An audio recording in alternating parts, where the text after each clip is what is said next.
أشهد أن لا إله إلا الله وحده لا شريك له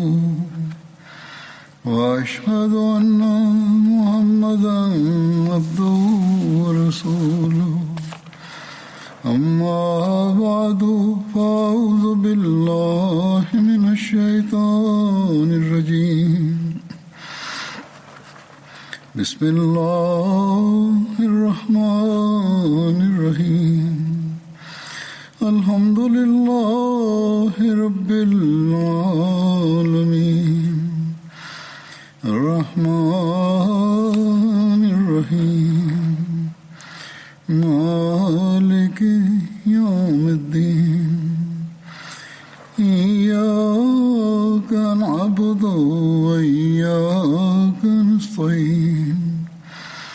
اهدنا الصراط المستقيم صراط الذين أنعمت عليهم غير المغضوب عليهم ولا الضالين.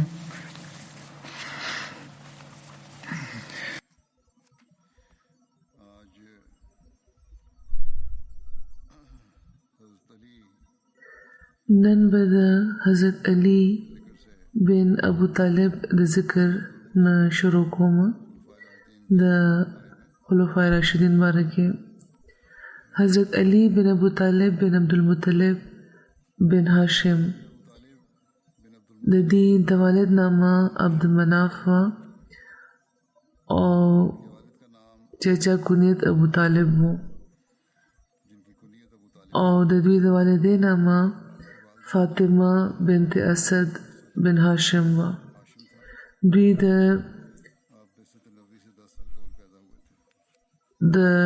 نبوت د آغاز نه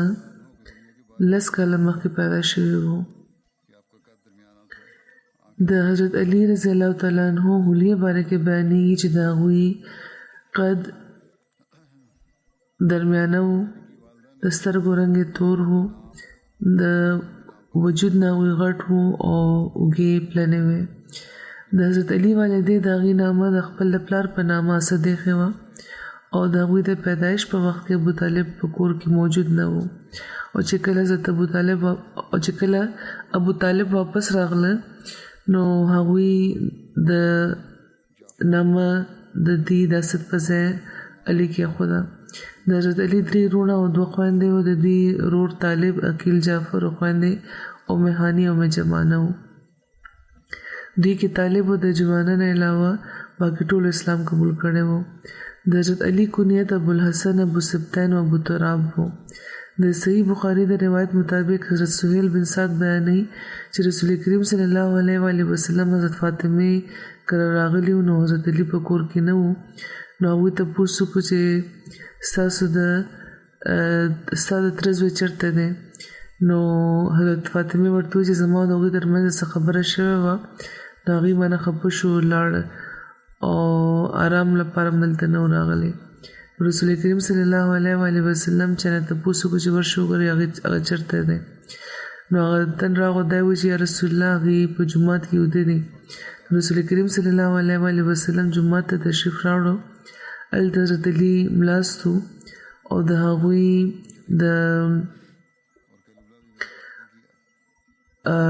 خوانه د هغې صادر هغې د پاسه نه لرې شوی و او څه خاوره پرې لګېدلې وه په ملا باندې. د هغوی د ملا نه د هغې صدر لرې شوی او په ملا یې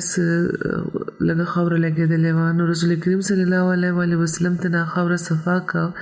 او ورته وفرمیل چې پاسه یا ابو ترابه، پاسه یا ابو ترابه. نو هغه وخت نه د هغې دا کنیت ابو تراب شو. په دغه نامه بیا هغوی پېژندل، ورته به په دغه نامه به هغوی بللی کېده. رسول کریم صلی الله علیه و آله وسلم په کفالت کې هغې څنګه راغله دې باره کې بیانېږي چې مجاهد بن جبر ابوالحجاج بیانوي چې قریش ته یو لوی مصیبت را پېښ شوی او دا د خدای پاک له طرفه په حضرت علي باندې د انعام او د خیر او د برکت سبب جوړ شوی و. حضرت ابو طالب کثیر العیال وو، بال بچې ډېرو. نو رسول کریم صلی الله علیه وسلم خپل تر حضرت عباس له چې په بنو هاشم کې د ټولو نه زیات د مال حال ټولو نه زیات و، نو هغې ته فرمایلو چې یا عباس ستا سرور ابو طالب کثیر العیال دی او ها وخت هلته کات و، نو دا د دغه کات په وجه چې د خلکو څه حل دی هغه تاسو وینئ، نو ما سره راځئ چې موږ د هغې په عیالدارۍ کې څه کمي وکړو او د هغې په زامنو کې به یو زه واخلم. او رسول کریم صلی الله علیه وسلم حضرت عباس ته وویل چې یو تاسو واخلئ او موږ به دې دواړو لپاره د ابو طالب له طرفه کافي شو. نو حضرت عباس ورته وویل چې ټیک ده، او دواړه بیا حضرت ابو طالب له لاړه او ورته وویل چې موږ دا غواړو چې ستاسو په عیالدارۍ کې څه تخفیف وکړو، کمي وکړو، او دې لپاره چې د خلکو هغه یعنې تر هغه وخته پورې چې خلک په کم حل کې هغه وخت مبتلا دي چې هغه حالت ختم شي. نو حضرت ابو طالب وویل چې عقیل ما سره پرېږدئ او دې نه علاوه چې څه خوښه ده هغه کوئ. نو رسول کریم صلی الله علیه وسلم حضرت علی لاس ونیولو، هغې ځان سره که، او حضرت عباس جعفر د ځان سره که، او حضرت علی رسول کریم صلی الله علیه وسلم سره و تر هغې پورې چې خدای پاک هغې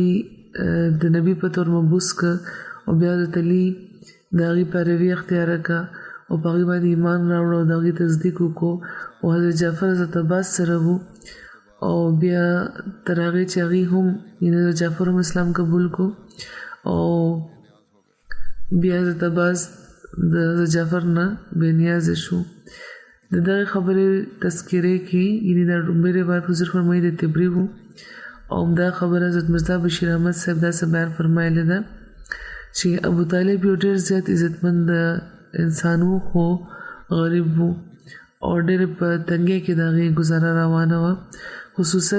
خصوصا په هغه ورځو کې چې کله په مکې کې د یو کات حالت و، نو هغه ورځو کې د دې دا ورځې ډېره په تکلیف کې تېرېدی. نو رسول کریم صلی الله علیه وسلم چې د خپل تره دا تکلیف وکتو، نو هغوی خپل بل تره ته یو ځل دا وفرمیل چې ستاسو د ورور د ابو طالب معیشت ډېر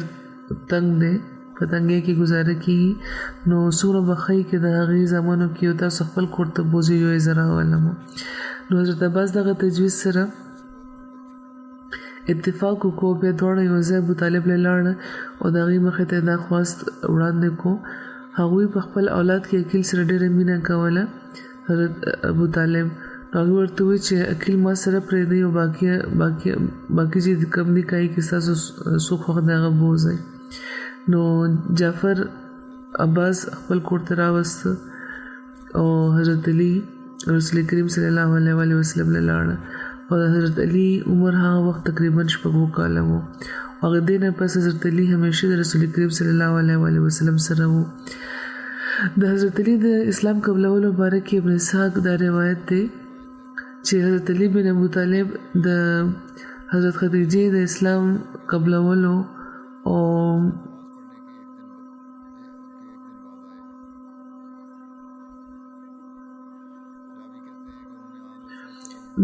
هغې سره چې د هغې مونځ کنایه نه یو ورځ پسه دی راغله، او راوي وایي چې هغوی رسول کریم صلی الله علیه وسلم او حضرت خدیجه ولیدل چې هغې مونځ کوي، نو هغې تپوس وکړو چې یا رسول الله یا محمد صلی الله علیه وسلم دا څه دي؟ نو رسول الله صلی الله علیه وسلم وفرمیل چې دا د خدای دین دی چې هغه د ځان لپاره خوښ کړی دی، او رسول الله نه سره د دې مبوس فرمایلی دي. نو زه ته د خدای او د هغه د عبادت طرف ته او د الله د عزا د انکار طرف ته رابلم. په دې حضرت علی هغې ته وویل چې دا یو داسې خبره ده چې ما نن نه مخکې چېرته نه یم اورېدلې، او زه دې باره کې څه خبره نشم کولی تر څو چې ابو طالب سره د دې ذکر ونه کوم. رسول کریم صلی الله علیه وسلم دا خبره خوښه نه کړه چې د هغې د نبوت د اعلان نه مخکې دا راز معلومه شي. نو هغوی وفرمیل چې یا علی که ته اسلام نه قبلې دا خبره پټه ساته. نو حضرت علی هغه شپه تېره کا او بیا خدای پاک د حضرت علی په زړه کې اسلام داخل کو. هغوی بل سهار د رسول کریم صلی الله علیه وسلم په خدمت کې حاضر شو او دا ورته عرض وکړو چې یا محمد د شپې چې تاسو مخې ته زما کم شیز د شپې تاسو زما مخې ته کم سیز وړاندې کړی وو. رسول کریم صلی الله علیه وسلم فرمایل چې دا چې ته دغه خبرې ګواهي ورکړې چې د خدای پاک نه بغیر بل څوک معبود نشته، هغه یو دی، څوک شریک نه لري، او د الله د وضع انکار وکړي او د خدای پاک چې شریکان دي کوم د هغې نه د اظهار وکړي. حضرت علی هم داسې وکړو، هغوی بیا اسلام قبول کو او حضرت علی د ابوطالب د ویرې نه پټ په پټه رسول کریم صلی الله علیه وسلم نه براتله. هغوی خپل اسلام پټ ساتلی وو، حالانکې اوسېده به ملته، ځکه چې په روایتونو کې هم دا راغلی دي. بهرحال دا صد الغابه دا روایت دی. د حضرت خدیجې نه پس ټولو کې مخکې ایمان قبلونکي حضرت علی وو او هغه د هغې عمر 14 کاله و. ځینې نورو روایتونو کې 15 14 13 کاله عمر ذکر هم ملاویږي. سیرت نګارانو دا بحث هم کړی دی چې په سړو کې د ټولو نه مخکې چا ایمان قبول کړی و، حضرت ابوبکر یا حضرت علی یا حضرت سید. ځینې د دې حل دا وباسي چې په ماشومانو کې حضرت علی او په لویو کې حضرت ابوبکر او په غلامانو کې حضرت سید. دې باره کې حضرت مرزا بشیر احمد صاحب هم خپل یو نقطه نظر وړاندې کړی دی. هغوی وایي چې د حضرت خدیجې نه پس په سړو کې ټولو کې مخکې چا ایمان قبول کړی و. دې باره کې مورخینو کې اختلاف دی. ځینې حضرت ابوبکر عبدالله بن ابي قحافه نام اخلي او ځینې د حضرت علی چې عمر هغه صرف 10 کاله و او ځینې د رسول کریم صلی الله علیه وسلم آزاد کړي غلام د زید بن حارثه نام اخلي. حضرت مرزا بشیر احمد صاحب فرمایي چې زموږ په نظر کې دا جګړه فضوله ده.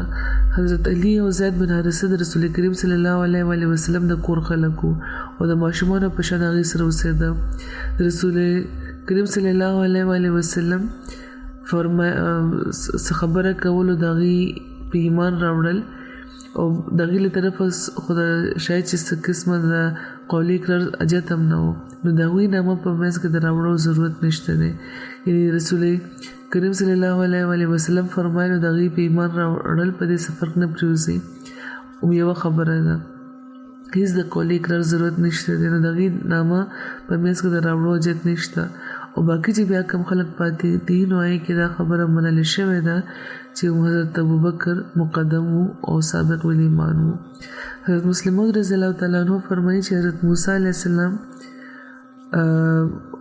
چې خدای پاک نه غوښتي وو نو یو مددګار ورته ملاو شوی و. خو د رسول کریم صلی الله علیه وسلم شان وګورئ چې هغوی ته بغیر د غوښتو مددګار ملاو شوی و. دلته حضرت مسلم موعود د خدیجې ذکر کول غوښتو. هغوی دا وایي چې خدیجه د هغوی مددګاره وه. وایي چې د خدای پاک شان وګورئ چې هغوی ته د بغیر د غوښتو مددګار ملاو شو. یعنې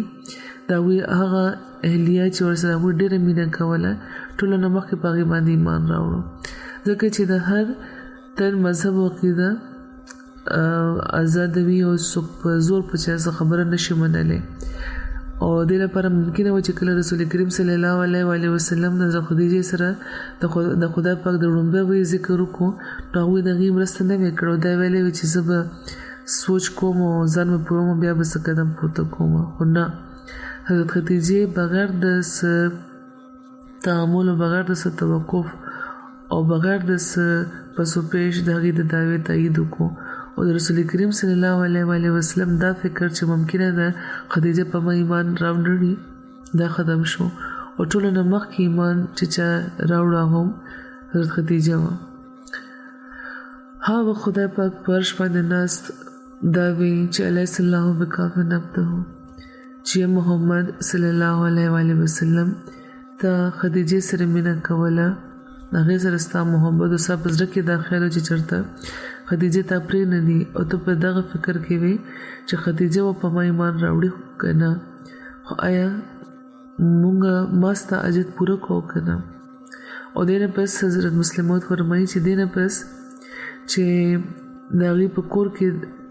د خدای پاک د وحي باره کې خبرې وشوې نو زید بن حارث غلام د هغې په کور کې اوسېدو رامخکې شو. هغوی دا وایي چې یا رسول الله زه په تاسو ایمان راوړم.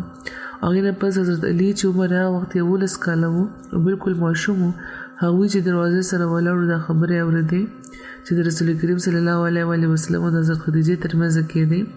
هغوی چې دا واورېده چې دا د خدای پیغام راغلی دی نو هغوی یو ډېر هوښیار ماشوم و. هغه علي چې نیکي هغه کې وه او هغه علي چې د نیکۍ جذبات جوش وهل خو نشونما د هغوی لا نه وه شوی او هغه علي چې احساسات ډېر اوچت و خو لا یې سینې کې دننه پټ و او هغه علي چې چا دننه خدای پاک د قبولیت ماده یې ایښې وه خو لا ورته موقع نه وه میلاوه شوې. خو هغه چې دا ولیده چې زما د جذباتو د راپارېدو وخت راغلو، هغه چې دا ولیده چې زما د احساساتو د نشونما موقع راغلی ده، هغه چې دا ولیده چې خدای ما خپل ځان طرف ته رابلي، نو هغه ماشوم علي د خپل د درد نه ډکې سینې سره شرمېدو ورمخکې شو. هغه دا عرض وکړو چې یا رسول الله په کومه خبره چې زما د چاچي ایمان راوړي او په کومه خبره باندې چې زید ایمان راوړو په دې باندې زه ایمان راوړم. په تاریخ دبري کې لیکلي چې کله به د لمونځ وخت شو نو رسول کریم صلی الله علیه وسلم د مکې د جوارو طرف ته به لاړو او حضرت علي به هغوی سره د هغې د تره ابوطالب او د نورو ترونو او د ټول قام نه به پټ هغې سره شو او دواړو به بیا هلته لمونځ کول او ماښام به هغوی واپس تشریف راوړه او دا سلسله همداسې روانه وه. بیا یو ورځ ابوطالب د دواړو ولیده چې لمونځ کوي نو هغوی رسول کریم صلی الله علیه وسلم نه تپوس وکړه چې زما وراره دا کوم دین دی چې ته پرې روان یې او زه دا تاسو وینم. نو هغوی ورته وفرمیل چې زما تره دا د خدای دین دی او د هغه د فرشتو دین دی او د هغه د رسولانو دین دی او زموږ د پلار د حضرت ابراهیم دین دی. یا همداسې خبره ورته فرمایلې وه. نیزې ورته وفرمیل چې خدای پاک خلکو لپاره زه مبوس کړی یم سره د دغه دین او ته د دغه خبرې د ټولو نه زیات حقدار یې چې زه تا ته د دې نصیحت وکړم او تا د دغه هدایت طرف ته راوبلم او ته د دغه خبرې زیات سزاوار یې چې ما قبول کړې او زما مدد وکړې. یا دغه شان خبره ورته فرمایلې وه. نو په دې ابوطالب و چې زما وراره زه خپل د خپل پلار نیکه دین چې په کوم باندې هغوی وو د هغې د پرېښودو طاقت نه لرم، خو قسم مې دی په خدای چې تر څو زه ژوندی یم نو داسې یو څیز به تر تا ونه رسي چې ته یې نه خوښه یې. حضرت مرزا بشیر احمد صاحب دغه واقع داسې بیان فرمایلی ده چې یو ځل رسول کریم صلی الله علیه وسلم او حضرت علي د مکې په یوې ګاټۍ کې لمونځ کولو چې ناڅاپه ابوطالب د هغه طرف نه تیر شو او هغوی لا د اسلام نه خبر نه وو نو ځکه هغې ولاړو ډېر په حیرانتیا هغوی دا نظاره لیده دا نظاره کته او چې کله چې هغوی لمونځ ختم کو نو هغوی تپوس وکړو چې وراره دا کوم دین دی چې تاسو خپل کړی دی. د رسول کریم صلی الله علیه وسلم وفرمیل چې کاکا دا د خدای دین دی او د ابراهیم دین دی او بیا هغوی په اختصار ابوطالب له د اسلام بلنه ورکړه. خو ابوطالب دا ورته وویل دا خبره وځنډوله چې زه خپل مذهب نشم پرېښودی، د خپل پلار نیکه مذهب نشم پرېښودی، خو ورسره خپل زوی ته دا ووایي چې او زویه ته بېشکه د محمد صلی الله علیه وسلم مرسته کوه ځکه چې ما ته دا یقین دی چې هغه تاسو د نیکۍ نه بغیر بل طرف ته به چېرته نه رابلي. د خدای پاک د حکم مطابق د نبی کریم صلی الله علیه وسلم خپلو خپلوانو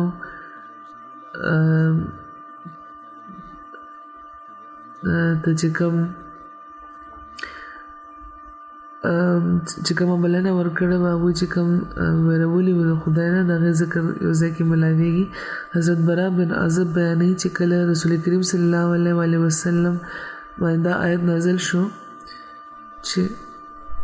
چې وانذر عشیرتک الاقربین، یعنی ته خپل د خاندان خلک یعنې اقربا لانزار ورکه. نو هغوی حضرت علي ته وفرمایل چې موږ لپاره یو روټۍ سره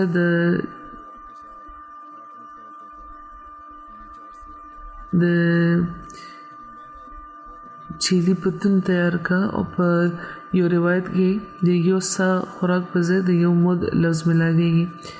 یو سا د څلور مود وي، یعنې حضور فرمایي کم از کم 2.5 سیره وزن یا 2.5 کیلو ورته ویل کېدی شي. او دلته دا هم لیکلي دي چې د اهل کوفه او د عراق سا د 8 مود وي، د 4 سیره یا 4.5 سیره. خو بهرحال چې څومره مقداري 2.5 سیره یا 4 سیره خو د خاندان خلک رابلل، د هغوی له روټۍ کول وه، روټۍ تیارول وه. زموږ لپاره یو لوی جام د پیاو تیار کړو، بیا بنو عبدالمطلب راغونډ کا. نو حضرت علي وایي چې ما همداسې وکړو چې هغوی ټول راغونډ شو. نو 40 کسانو څه زیات یا کم ورکې د هغې ترونه ابو طالب، حمزه او عباس او ابولهب موجود وو. ما د هغې مخې ته د روټۍ هغه لوی لوښی وړاندې کړو. رسول کریم صلی الله علیه وسلم د هغې نه د غوښې یو ټوکړه راواخیسته، په خپلو غاښونو یې لږ شان دی پرې کړه. بیا د هغه پیالې د په اطرافو کې هغه خوره کړه د برکت له خاطره. او دا یې وفرمایل چې د خدای پاک په سره د خدای پاک د نرمۍ دا وخورئ. نو خلکو هغه وخوړه او اندر چې هغوی ماړه شو. او قسم په خدای چې ما هغې له چې څه وړاندې کړي نه صرف یو تن خوړی شو. او بیا هغوی وفرمایل چې خلکو باندې هغه وڅښه. نو ما د پیاو هغه پیاله وه هغه مې وڅښله تر دې چې نو هغه خلکو وڅښله تر دې چې ټول ماړه شو. او حالانکې دا یو تن څښلی شو. او بیا رسول کریم صلی الله علیه وسلم اراده وفرمایله چې دې ته څه خبرې وکړي. نو ابولهب زر خبرې شروع کړې، دا ووایي چې ګورې ستاسو ملګري په موږ څنګه جادو کړی دی. او بیا خلک هلته نه لاړه. رسول کریم صلی الله علیه وسلم خبره ونه کړی شوه. نو بله ورځ هغې حضرت علي ته وفرمایل چې څنګه چې د پرون کړي وو روټۍ او هغه مشروب چې کوم تیار کړو نو هغه شان وکړه. وایي ما هم هغه شان وکړو. بیا خلک راغونډ شو. او بیا رسول کریم صلی الله علیه وسلم روټۍ له هغه شان برکت ورکړو. او بیا خلکو ته ووایي چې خورئ وڅښئ اندر دې چې هغوی ماړه شو. بیا رسول کریم صلی الله علیه وسلم وفرمایل چې یا بنو عبدالمطلب زه د عرب یو داسې تن نه پېژنم چې خپل لقام لپاره به د دې نه بهتره خبره راوړې وي هغې چې کومه زه ما تاسو له راوړې ده. او زه تاسو له د دنیا او د آخرت معامله ما تاسو له د دنیا او د آخرت معامله راوړې ده او راغلی یم. په دې به څوک زما مدد کوي.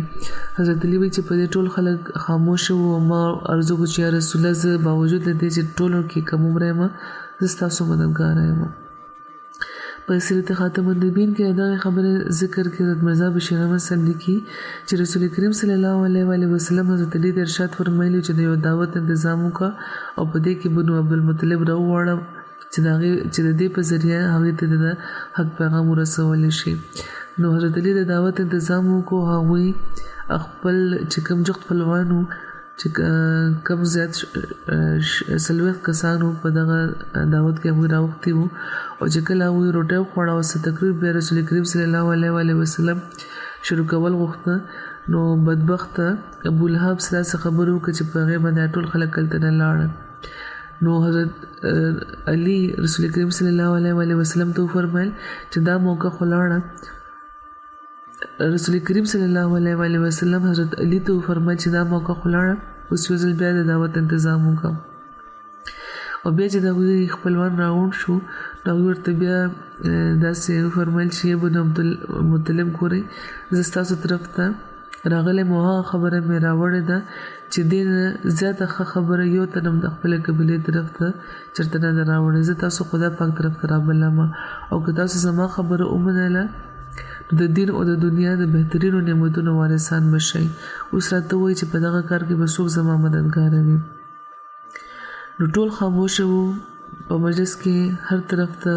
خاموشي وه چې ناڅاپه د یوه خوا نه یو د 14 کالو الګ نری نروج کې چې د سترګو نه اوبه بهېدې هغه راپاڅېدو او دی وویل چې زه ټولو نه کمزور یم او د ټولو نه کشر یم خو زه به تاسو سره یم ستاسو مرسته به کوم. دا د حضرت علي آواز و.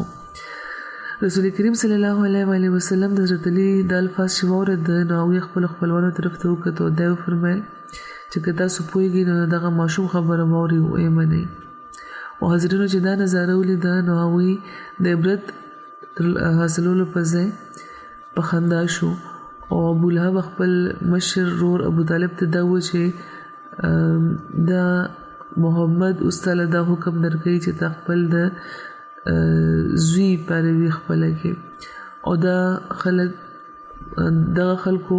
اسلام پورې او د رسول کریم صلی الله علیه وسلم کمزورۍ پورې خندا کول ولته نه لاړه. حضرت مسلم موعود دغه واقع ذکر فرمایي چې د حضرت علي واقع دی چې هغوی لا د 11 کالو وی ماشومان ته په غور اورېدل پکار دی. هغوی د 11 کالو چې کله هغوی د دین د تایید لپاره راپاڅېدلي وو او رسول کریم صلی الله علیه وسلم ته چې کله وحی راغله نو هغوی دعوت کړی و چې پکې د مکې ټول لوی چې کوم مالداره خلکو هغوی رابللي وو په هغوی روټۍ خوړلې وه او چې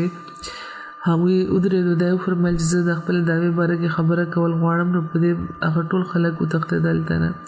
نو حضرت علي چې دا ولیدو نو هغوی رسول کریم صلی الله علیه وسلم له راغلو دی ورته وویل چې د تاسو څه وکړو تاسو خبرې چې دا ډېر دنیاداره خلک دي هغوی ته مخکې به تاسو روټۍ پخړولې به بیا هغوی ته مخکې خبرې کړې وې او بیا به ورباندې روټۍ خورولې وې. دا بېایمانه خلک دي خو روټۍ وخوړه او وتښتېدل ځکه چې دوی د روټۍ وږي دي او که تاسو دوی ته مخکې خبرې کړې وې نو که مخکې تاسو که 2 غنټه مو ورته خبره کړې وې نو ضرور به بیا دوی ناستو او بیا به په روټۍ خورولې وې. رسول کریم صلی الله علیه وسلم بیا همداسې وکړه بیا دوی راوبلل او مخکې ورته څه خبرې وکړې او بیا ورباندې روټۍ وخوړل. وایي نه پس هغوی ودرېدو نو ورته یې وفرمیل چې خلکو ما تاسو سره خدای خبرې اورولې دي نو تاسو کې څوک دی چې زما مدد به کوي او په دغه کار کې به زما مرسته کوي. د مکې ټول لوی کسان ناست وو او صرف حضرت علي راپاڅېد او دا وویل چې زما د تره زویه زه تاسو سره یم زه به ستاسو مرسته کوم. نو هغوی دا وګڼل چې دا خو ماشوم دی نو هغوی بیا ودرېدل او دا یې وفرمیل چې تاسو کې څوک شته چې زما مرسته وکړي. بیا ټول مشران ناست وو هغه د 11 کالو ماشوم ودرېدو هغه وویل چې زما د تره زویه زه چې یم زه به ستا مدد کوم. او بیا رسول کریم صلی الله علیه وسلم پوه شو چې د خدای پاک مخې ته زلمی ځوان عمده د 11 کالو ماشوم دی باقي ټول بوډاګان دي او هېڅ طاقت نه لري. عمده ماشوم دی چې عقلمند دی د هغوی بیا هغه ځان سره کړ او بیا هم هغه علي تر اخره پورې هغوی سره وو او د هغې نه پس خلیفه هم شو او د دین بنیاد هغوی کېښود. همدغه شان د هغوی نسل هم خدای پاک نیک کو او تر 12 کالو پورې برابر په هغې کې 12 امامان پیدا شوي وو. حضرت مسلم موعود رضی الله تعالی عنہ یو ځای کې د حضرت علي ذکر کوي او فرمایي چې حضرت علي چې کله ایمان راوړو نو هغوی لا ماشوم وو او هغوی هم هغه ټایم پوه وو په دغه خبره چې زه به د اسلام لپاره هر قسمه مصیبتونه به زغمم. ماشوم خو په دې خبره پوه و چې ایمان مې راوړی نو قرباني به م ورکوم ان تر دې که چې د ژوند قربانولو وخت راشي نو هغه به م قربانوم. او په حدیثونو کې راځي چې رسول کریم صلی الله علیه وسلم د خپل د رسالت په ابتدایي ورځو کې یو دعوت کړو چې پکې بنو عبدالمطلب هم راوختی وو. خپل رسالت په ابتدایي ورځو کې هغوی یو دعوت کړو چې پکې بنو عبدالمطلب راوختی وو دې لپاره چې ورله د حق پیغام ورسوي او د هغوی ډېر خپلوان په دغه دعوت کې شریک وو. چې کله روټۍ وخوړه خلکو نو هغوی ودرېدل او تقریر یې کول غوښتو خو ابولهب هغه ټول خلک منتشر کړه او هغوی د هغې خبره اورېدو نه بغیر کورونو ته لاړو. هغوی بیا ډېر حیران وو چې دا ښه خلک دي چې دعوت یې وخوړو خو خبره نه اوري خو هغوی بیا مایوسه شوي نه وو بلکې هغې حضرت علي ته وفرمیل چې یو ځل دی بیا د دې روټۍ وکړی شي. نو هغوی بیا روټۍ له راوختی شو چې کله هغوی ماړه شو نو هغوی بیا ودرېده. رسول کریم صلی الله علیه وسلم ورته وفرمیل چې ګورې د خدای په تاسو باندې څومره لوی احسان دی چې خپل نبي تاسو کې رالیږلی دی او زه تاسو د خدای پاک طرف ته رابلم که تاسو زما خبره ومنله نو د دنیا او د دین د نعمتونو وارثان به وګرځئ. نو تاسو کې څوک شته چې په دغه کار کې زما مددګاره شي. دا خبره چې واورېده نو په ټول مجلس باندې د سناټې د خاموشۍ حالت تیر شو خو ناڅاپه د یو ګوټ نه یو وړوکی ماشوم راپاڅېد او هغه دا وایي چې زه یو کمزوری ماشوم یم د عمر کې د ټولو نه کم یم خو زه به تاسو سره یم زه به ستاسو مرسته کوم دا ماشوم حضرت علي و چې هغه د اسلام د تایید اعلان کړی و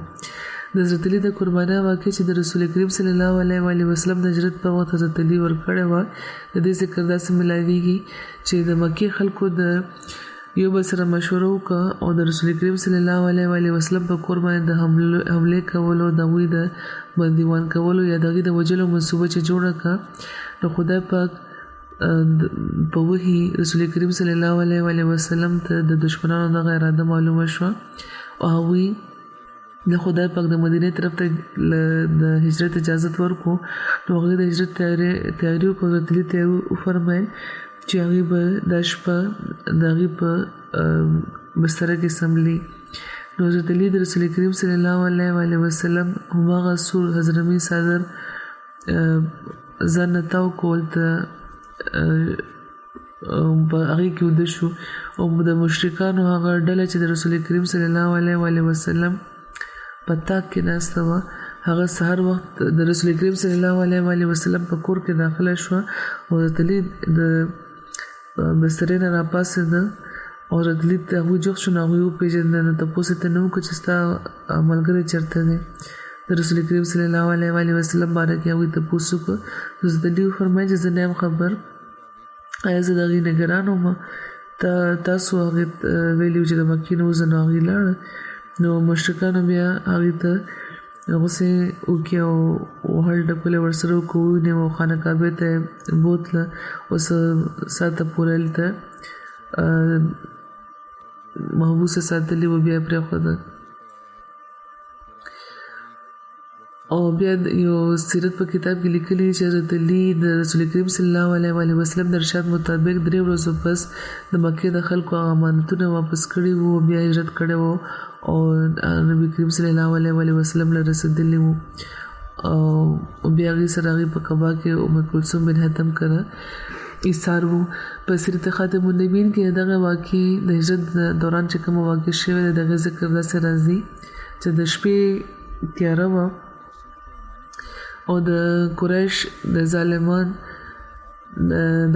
چې مختلفو قبیلو سره تعلق لرلو د خپل د خوني ارادې سره د رسول کریم صلی الله علیه وسلم د کور نه ګیر چاپېره راغونډ شوي وو محاصره یې کړی وو او په دغه انتظار کې چې سهار شي او هغوی د خپله کوره روزي نو ناڅاپه پرې حمله به کوي او وژني به او رسول کریم صلی الله علیه وسلم سره د ځینې کافرانو امانتونه پراته او باوجود د سخت مخالفت نه اکثر خلکو به خپل امانتونو د هغې د صدقو د امانت په وجه رسول کریم صلی الله علیه وسلم سره به خپل امانتونه ایښوده نو هغوی حضرت علي د دغه امانتونو په حساب کتاب پوه کړو او تاکید یې ورته وکړ چې د امانتونو واپس کولو نه بغیر مکې نه رنګ نه ځئ او بیا ورته وفرمیل چې ته زما په کټ څمله زما په بستره څمله او تسلي ورله ورکړه چې د خدای پاک په فضل به هغې ته هېڅ نقصان نه رسي نو هغوی څملاستو د هغوی چې کومه سور رنګ څادر و رسول کریم صلی الله علیه وسلم هغې د پاسه واچولو هغې نه پس هغوی د خدای نامه واخیسته د کوره ووته او هغه محاصرین د هغې د دروازې مخې ته موجود خو چونکې هغوی دا خیال نه شو کولی چې رسول کریم صلی الله علیه وسلم به داسې د شپې په وړومبۍ برخه کې به د کوره روزي او هغه وخت هغې په غفلت کې وو او رسول کریم صلی الله علیه وسلم د هغې په سرونو باندې خاورې واچولې او د هغوی تر منځه راووت هغوی خبر هم نه شو او رسول کریم صلی الله علیه وسلم ډېرې په خاموشۍ خو ډېر زر د مکې د کوڅو نه تېرېده او لږ ساعت کې هغوی د آبادۍ نه بهر راووته او غار ثور ته ورسېده د ابوبکر سره هغوی ټوله خبره مخکې شوې وه هغې هم ورسره په لاره کې میلاو شو غار ثور د دغه واقعې په وجه په اسلام کې یو مقدس یادګار ګڼلی کېږي دا د مکې نه د جنوب طرف ته د مدینې نه په مختلف سمت د 3 میله په فاصله یو ویجاړ ځای دی د غره د پاسه ډېر اوچت او د غلار هم ډېره ګرانه ده د مدینې طرف ته نه ده بلکې د مخالف طرف ته ده ولته چې هغه ورسېده نو د ابوبکر د نن انداز د غزا صفا کو او بیا رسول کریم صلی الله علیه وسلم هم د نه شف یوړو او بل طرف ته د قریش خلک چې دغه د کور نه چاپیره ولاړو هغوی بلګ لګ سات بس به کور د نه کته او د دې به چې کته چې بلاست نو مطمئنه بشو خو سره هغوی خبر شو چې دغه ښکار دغه د لاس وته دی نو بیا هغوی خو د خو په منډه شو او د مکې په کوڅو کې او د صحابه په کورونو کې هغوی لټول خو هیڅ خبر نشو او په دغه کوڅه کې هغوی حضرت علي وهلي وو او دغه قربانۍ ذکر د مسلمانو داسې فرمایي چې رسول کریم صلی الله علیه وسلم چې د کوره وته نو حضرت علي په خپل بستر سملولي وو د کټ رواج هغه ورځو کې نو بلکې تر اوسه پورې په مکې کې د کټ رواج نشته دی او ځینې روایتونو کې په غلطۍ داسې بیان شوي دي چې رسول کریم صلی الله علیه وسلم هغوی په خپل کټ سملولي وو او چې کله د شپې هغوی د هغه خلکو د خوا نه تېرېده یعنې ځینو د حضور فرمایي چې بستره به جوړېده کټ به نه و باقاعده نو ځینو خلکو چې هغوی ولیده چې رسول څوک روان دي نو دا خیال کړو چې بل څوک ته نه چې دغه سره ملاقات رسول کریم صلی الله علیه وسلم سره شاید چې ملاقات له راغلی اوس واپس روان دی او د دې وجه هم دا و چې رسول کریم صلی الله علیه وسلم ډېر په بادرې بهر وتی وو او دغه په طبیعت کې لږه ویرانه و راوي چې هغوی دا وګڼل چې دا دومره په نره چې دا وخت څوک بهر راوځي نو دا جرأت نور څوک کولی شي دا ضرور څوک داسې ته دی چې رسول کریم سره ملاوېدو له راغلی به وي او هغوی به د دروازې له د درز نه به دننه کته نو دا اطمینان به ورته د اطمینان لپاره چې چېرته بهر خو نه دي وتې یو تن به ورته وده ښکارېدو نو هغوی هم دا خیال کولو چې دا رسول کریم صلی الله علیه وسلم د ټوله شپه هغوی پیره ورکوله او بیا چې هغوی کله یو مناسب وخت وګڼلو نو دننه داخل شو او شاید چې هغوی د جسم نه په دغه شک کې راغلو چې دا جسم د رسول کریم نه دی هغوی د مخ نه چې کپړه لري که یا کېدای شي په مخ ښکارېدو خو هغوی ته معلومه شوه چې دا کوم چې څوک دی هغه حضرت علي دي او رسول کریم نه دي او الله هغوی ته معلومه شوه چې رسول کریم صلی الله علیه وسلم سره د سلامتۍ تللی دي او دوی سره اوس د ناکامۍ نه بغیر بل څه نه دي پاتې یو بل ځای کې حضرت مسلم موعود فرمایي چې خدا پاک حضرت علي ته دغه عظیم الشان قربانۍ توفیق ورکړو چې کله رسول کریم صلی الله علیه وسلم د هجرت لپاره د شپې وخت کې د کور نه وته نو هغوی حضرت علي ته وفرمیل چې ته زما په بستره کې سمله چې که کافران ګوري نو هغوی ته د دا ښکاري چې څوک تن په بستره ملاست دی او هغوی د تعقب لپاره خوا د خوا راونځي نو هغه حضرت علي دا ونه ویل چې یا رسول الله د کور ګیر چاپېره خو د قریش هغه زلمي ولاړ دي چې خاص د کار لپاره منتخب شوي دي او د تورې دغې په لاس کې دي او که سهار هغوی ته معلومه شو چې تاسو چېرته بهر تشریف وړی دي نو هغوی په ما باندې حمله وکړي ما به ووژني بلکې هغوی ډېر په اطمینان د رسول کریم صلی الله علیه وسلم په بستره سملاستو او هغوی خپل صدر په هغې باندې واچولو چې کله سهار شو نو قریش ولیده چې د محمد رسول الله صلی الله علیه وسلم په ځای حضرت علي د هغې په بستره کې دي نو په خپله ناکامۍ باندې هغوی ډېر غوسه شو او هغوی حضرت علي ووهل خو په دې څه کیدی شو خدای پاک چې څه لیکلي هغه پوره شوي و رسول کریم صلی الله علیه وسلم صحیح سلامت د مکې نه تللی و او هغه وخت حضرت علي ته څه معلومه وه چې دغه ایمان په بدل کې ما ته څه میلاویږي خو خدای خبر و چې دغه قربانۍ په بدل کې به صرف حضرت علي عزت نه بیا مومي بلکې د حضرت علي اولاد به عزت بیا مومي نو خدای پاک په حضرت علي باندې وړاندې فضل خدا وکړه چې رسول کریم صلی الله علیه وسلم د زوم کېدو شرف ورته وبخلی شو او بل فضل خدای پاک هغې باندې دا وکړو چې خدای پاک د رسول کریم صلی الله علیه وسلم په زړه کې دوی لپاره دومره مینه پیدا کړه چې هغوی بار بار د هغې تعریف فرمایلی دی بهرحال هم یوه واقع ده چې په مختلفو ذریعو چې کومې حوالې ما وړاندې کړي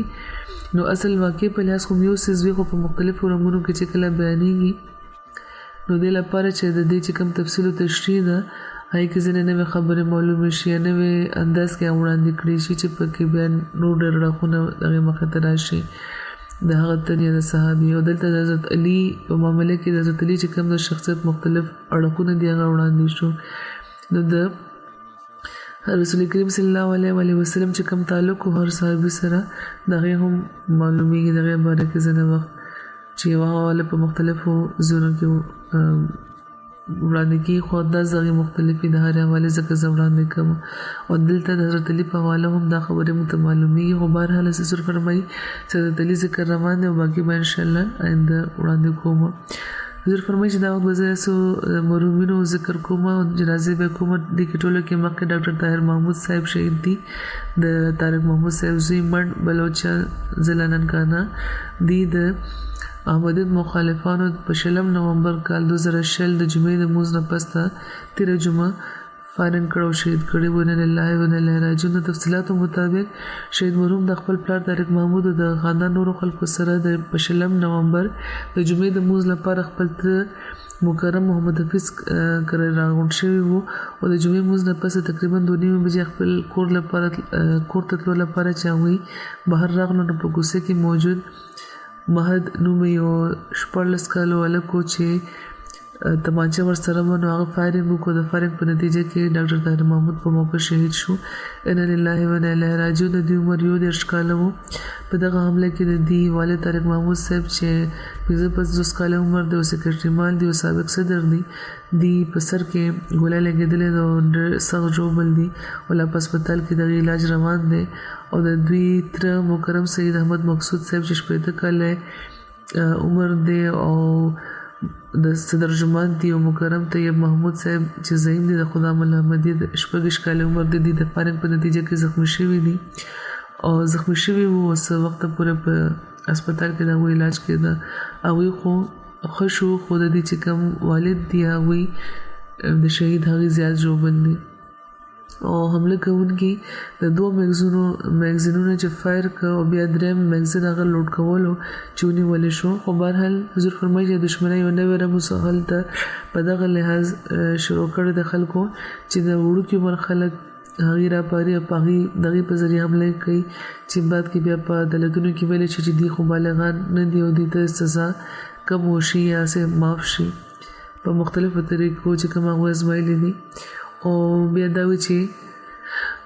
موږ ته خوښ غیلنه د موږ خوښ تخت نه کولای یو ناجایز ظلم نه کولای یو په احمدیانو او بل طرف شهادتونه روان دي او مقدمه هم د حکومت افسران زبردستی مقدمه کوي لګیا دي بل حال خدای پاک دیو کې چې دا خلکو له عقل ورشي یا د خدای پاک په خپل دی راونی سي د دې په خاندان کې د احمدیت نفوذ د نیکه مکرم حکیم محمد ابراهیم په ذریعہ شوی وو دوی د خاندان نورو خلکو سره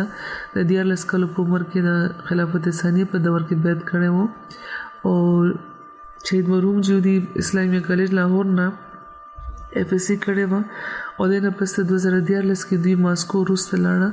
او MBBS ډیګري هغه ترلاسه کړې و 2014 کې دی ماسکو روس نه MBBS ډیګري ترلاسه کړې و نن سبا دوی د PMC د امتحان تیاری کوله په فضل عمر هسپتال کې دوی کار کړی و بشمیر خصوصیت دوی لرل خلافت سره به انتها مینه دی کوله د جماعتي ادارانو د مرکزی ملمنو به دوی ډېر احترام کولو او چې کله هم سکر دي ته ویل کېده د جماعت په فوري تور به دوی حاضر ده د کار خدا محمدیه په تور باندې هم دوی د خدمت توفیق ترلاسه کړی دی او ډېر ځل به دوی مریضان په خپل ګاډي کې هسپتالونو ته رسول همیشه په خدمت کې ډېر وړاندې وو او غیر احمدیانو سره د دوی تعلق وو او ډېر شریف النفس غیر احمدیان هم د دوی وفات باندې د افسوس اظهار کړی دی او دوی ته د ډېرو مودې راځي د دې خاندان ته د مخالفانه حالاتو سره د دې خاندان مخ وو او په کال 1940 کې هم مخالفانو د دې د نیکه دکان سوزولې وو او د دوی والد طارق محمود صاحب باندې هم مخالفانو په کال 2006 کې په ظالمانه طریقه تشدد کړی وو او یو څو ورځې مخکې د دې پلار والد صاحب چې کله د بازار نه تېرېدنه ور باندې یو مخالف توکلی وو نو دا قسمه حرکتونه دوی مستقل کول خو دوی خلک بیا عمل ته ټینګ ولاړو او صداقت احمد صاحب چې سنت پیټرزبرګ روس کې مبلغ دی هغوی لیکي چې د تعلیمي ژوند یو لویه حصه دی کازان تتارستان کې په روس کې تېره کړې وه او یو کامیابه ډاکټر دوی جوړ شوی پاکستان ته تللی وو او د تعلیم دوران هغوی وایي چې جومات سره دوی د ډېر اخلاص تعلق هغوی قایم ساتلی وو د جمعې لمونځ له به باقاعدګۍ سره راتله په چندو کې دوی باقاعده وو او په نورو جوماتي پروګرامونو کې هم باوجود له دې چې دوی هاسټل د میشن هاوس نه ډېر لرې وو باقاعده به دوی شاملېدو په شوق به پکې برخه اخیسته او دوی په خپل د ګروپ چې کوم د میډیکل سټوډنټس وو طلباو پای کې دوی ذهین طلباو کې شمیرل کېده او د تدریس ژبه انګریزي وه خو ذاتي مهنت په شوق دی په روسي ژبه کې هم ډېر رواني و د دوی او په کوم اصول کې په کازان کې دی اوسېده نو هلته دوی ټولو ته ویلو چې زه احمدي یم او په دغه وجه دوی مخالفت سره هم مخ وو ځکه چې هلته پاکستانیان هم ډېر وو هلکان چې د جومات به مخالفت هغه کولو خو کله هم چې دوی ته موقع میلاوېده نو تبلیغ به هغوی ته دوی کولو وایي چې زه چې پاکستان ته راغلم دوی لیکي چې پاکستان ته راغلم نو هغوی ماته ویلي چې په مڼ بلوچا کې هم د دوی ډېر مخالفت دی نو ځکه دوی ربوی ته کډ راوړل غواړي او دلته ربوی کې هغوی کور هم جوړ کړی و فرید ابراهیموف کازان تتارستان کې روسي احمدي دی هغوی دا وایي چې دوی روسي ژبه ډېره زر زده کړې وه ډېر خوش مزاج او نیک طبیعت انسان و او د دوی د مسکانه به نور ځلېدو د مرحوم غمزه پلو کې والد مکرم طارق محمود صاحب نه علاوه والده شمی مختار صاحب او ورور قاسم محمود په جرمني کې دي او د دوی خور فایزه محمود صاحب د نصیر احمد صاحب اهلیه ده په جرمني کې ده خدای پاک د دوی درجات اوچت کړي د مرحوم او په جنت الفردوس کې د ورته اعلی مقام ورکړي چې کوم زخمیان دي هغوی له د صحت ورکړي او شفای کامله او عاجله دې ورته ورکړي او هر قسمه پیچندهونه د دوی بچو ساتي خپل فضلونه او رحمتونه د خدای پاک دې د بخي د نور چې کوم خپلوان دي بله جنازه د مکرم جمال الدین محمود صاحب ده چې په سیرالیون کې نېشنل جنرال سیکریټري و په 3 نومبر ناسا په دې باندې زړه دوره راغلی او وفات شوی دی ان لله و انا الیه راجعون د تېرو 14 کالو راځي د جنرال سیکریټري په تور د خدمت تر سره کول د خدای پاک په فضل موسیمو سید الرحمن صاحب مشنری انچارج لیکي چې د نورو ډېرو خوبونو علاوه د دوی یو لویه خوبي دا وه چې د ټول د دنیا احمدیان د قوم پرستۍ نه بچ کول او د یو خاندان جوړولو دی عملی مزداق ډېر په حکمت اخلاص دی کار کولو تقریبا 2000 کسانو د دې په جنازه کې شرکت کړو په جنازه کې په تجهیز او تکفین کې او په دغه موقع د حکومت وزیران چیف اف آرمی سټاف د سیرالیون ډېر غړي د پارلیمان او پیراماونټ چیفز سره اندیر علاوه په ګڼ شمېر کې اعلی د حکومت افسران د دې په جنازه کې موجود او مبارک طاهر صاحب د نصر جهان سیکریټري لیکي چې خدای بخښلي ډېر مخلص فدایي او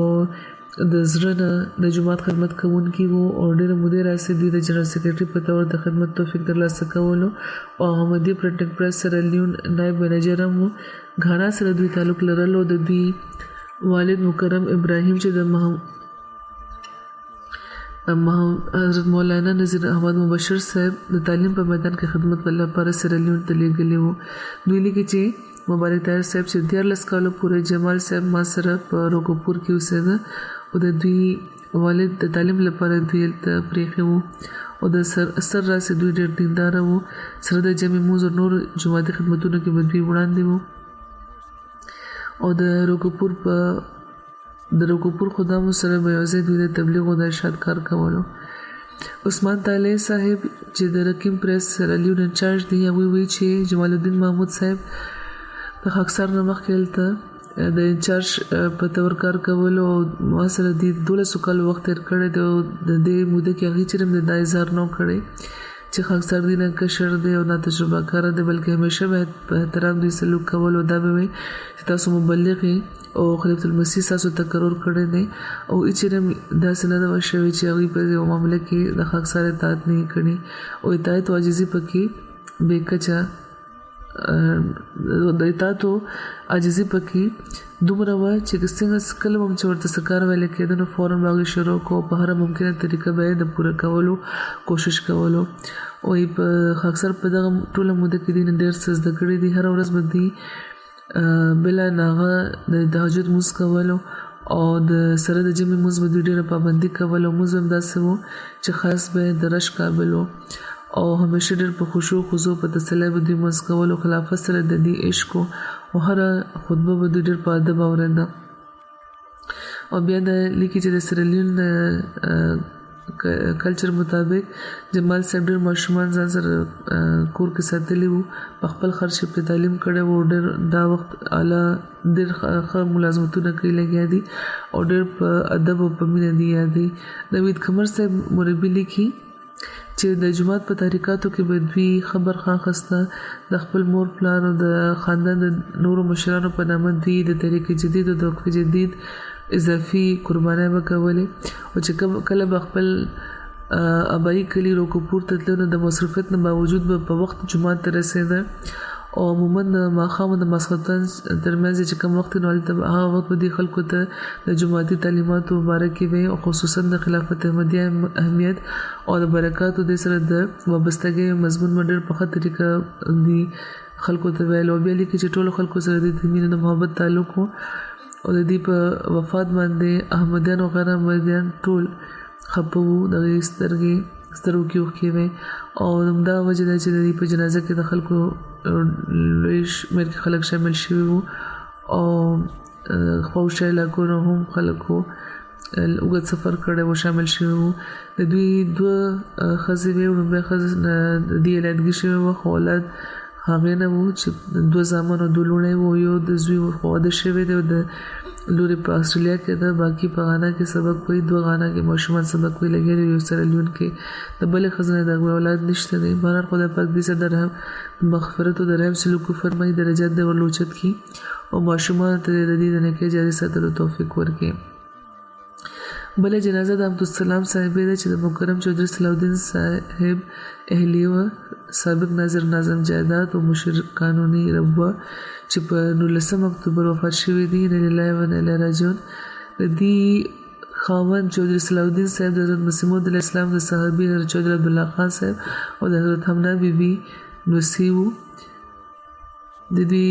نیکه او نیا دواړه صحابیانو او د دوی زوی نعیمالدین صاحب لیکي چې کومو خبرو زما په ژوند باندې نه ختمېدونکي نقشونه پرېښي دي د خپل مور باره کې. هغې کې یو دی چې زموږ مور به د لمونځ ډېر زیات خیال ساتلو او دا د هغوی ټوله کې مضبوط طرز عمل و او په موږ باندې به همدې په سختۍ پابندي کوله او زموږ کور عملاً د هاسټل په شان و او ډېر زیات زموږ خپلوان به د تعلیم په غرض زموږ کور کې به وو او تر ډېرو کلونو پورې به وو او زموږ مور د هر تن باره کې به په دې خبره طرف ته خاص توجه لرله چې د هغې ټول خپلوان د لمونځ په هر صورت کې د پابندي کوي او ټولو ماشومانو ته به هغوی په خپله قرآن ښودلو او د مشرانو لپاره چې کوم مشران ماشومان هغوی لپاره به د استاد تقرر به هم کولو او بل چې کوم بس د هغوی چې زما په ذات باندې ډېر ژور نقش پرېښی دی هغه دا چې هغوی د کور کې چې به کم خلک وو هغوی ته به هر ممکن آرام رسولو به دوی پوره کوشش کولو او که چېرته نوکری به چوټي وکړه نو هغوی به د ټولو ماشومانو کپړې وینځلو کې به میس آر نه محسوسولو د نورو ماشومانو. او زموږ د مور د پلار د خاندان خلک به اکثر د ربوی ته به راتله او زموږ والد صاحب به د جماعتي ذمهوارو په وجه به ربوی کې به نه وو خو زموږ والدې به د مېلمنو په خاطر کې به هېڅ دقیقه نه پرېښوده او زه مشر زوی یم ځکه به زما نګراني به هغوی کوله چې د مېلمنو سمه مېلمستیا کوه په دې کې د څه کوتی ونه شي. او زموږ وایي نیا د مور او د پلار مور به اکثر ډېر مودې به موږ کره وو او موږ د خدای پاک په فضل شپږ وروڼه خویندې وو او نور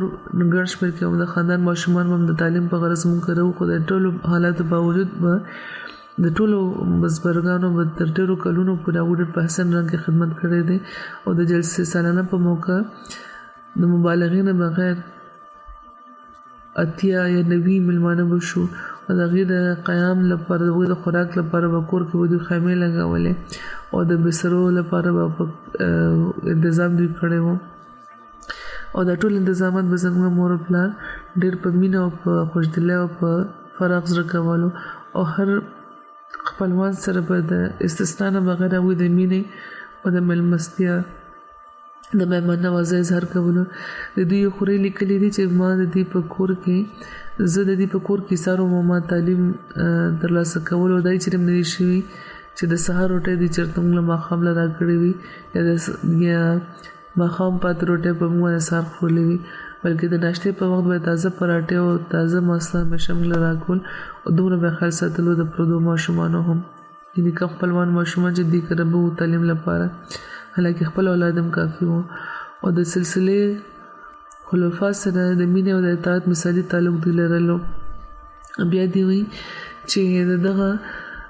محترمو او د معظمو هستیانو زموږ په رګ رګ کې هم د داسې جذباتو او د مینې احساسات داخل کړي او د دې انګور نبی نعیم صاحب لیکي چې خدای بخښلې ډېرې خوبۍ لرلې د مونځونو پابنده وه د قرآن تلاوت کوونکې تهجد مونځ کوونکې ډېره صابره او شاکره ښځه وه په ګران وخت کې چې څه ګیله دوی نه کوله د خدای پاک په رضا به همیشه خوشحاله وه غریب پروره وه هېڅوک به هم تکلیف کې نشه لیدې همیشه به د هغوی مدد لپاره په تیاره وه د خلافت اطاعت کې به په وفا کې به هم دوی وړاندې وو خدای پاک د دې اولاد له د دې نسل له ده هم دا خوبۍ ورکړي او دې سره د مغفرت او د رحم سلوکو فرمای درجات دی او لوچت کړي بله جنازه د مکرمې منصوره بشرا صاحبه د ډاکټر لطیف قریشي صاحب والده ده چې په 8 نومبر 19 کالو په عمر کې وفات شوې ده ان لله و انا الیه راجعون دوی د حضرت مسیح موعود علیه السلام د صحابي بلکې د صحابه اولادو حضرت منشي فیض علي کپورتلوي دغې نوسیبه او د حضرت د مور له طرفه او د حضرت شیخ عبدالرشید صاحب نوسیبه د پلار له طرفه دواړه صحابیانو په وړوکوالي کې حضرت عمه جان رضی الله تعالی عنها سره د دوی ډېر جوخت تعلق و د یاداشت د کمۍ باوجود تر آخري وخته پورې دوی لمونځ کول چې نه وو هېر کړی د جمعې خطبه به هم دوی په MTA باندې باقاعدګۍ سره اورېده نیکه باوفا ښځه وه زبرګه د خدای پاک په فضل موسیه وه او لکه څنګه چې ما وویل چې د ډاکټر لطیف قریشي صاحب والده وه او په تیرو ورځو کې د قریشي صاحب هم د هغوی د اهلي شوکت ګوهر صاحب هم وفات شوی دي نو تر څو چې دوی ژوندي وو ډاکټر صاحب د دې اهلي هم ډېر خدمت هغوی د دې کړی وو بهرحال د دې په ژوند کې هغوی دواړه وفات شوي وو د دوی نوسی عصمت مرزا لیکي چې زما نیا حقیقي مؤمنه د احمدیت او د خلافت باندې نظارېدونکې ښځه وه او ما هغې نه زیات د عبادت ګزار او قرآن سره عقیدت او مینه لرونکې بل څوک نه دي لیدلي خاموش طبیعت لرونکې او ساده طبیعت لرونکې ښځه وه خدای پاک د دې سره د مغفرت او د رحم سلوکو فرمایي درجات دې ورته اوچت کړي حضور فرمایي چې جمعې نه پسه به د جمعې لمونځ نه پسه به د دې ټولو جنازه کوو انشاءالله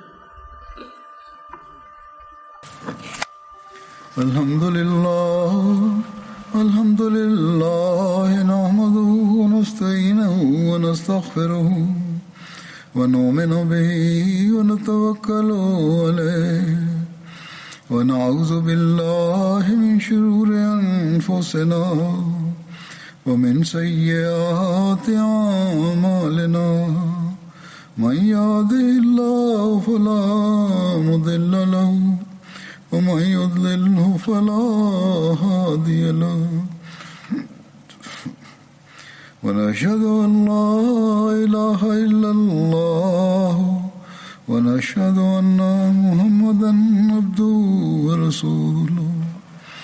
عباد الله رحمكم الله إن الله يأمر بالعدل والإحسان وإيتاء ذي القربى وينهى عن الفحشاء والمنكر والبغي يعظكم لعلكم تذكرون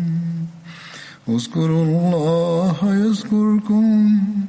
وادعوه يستجب لكم ولذكر الله أكبر.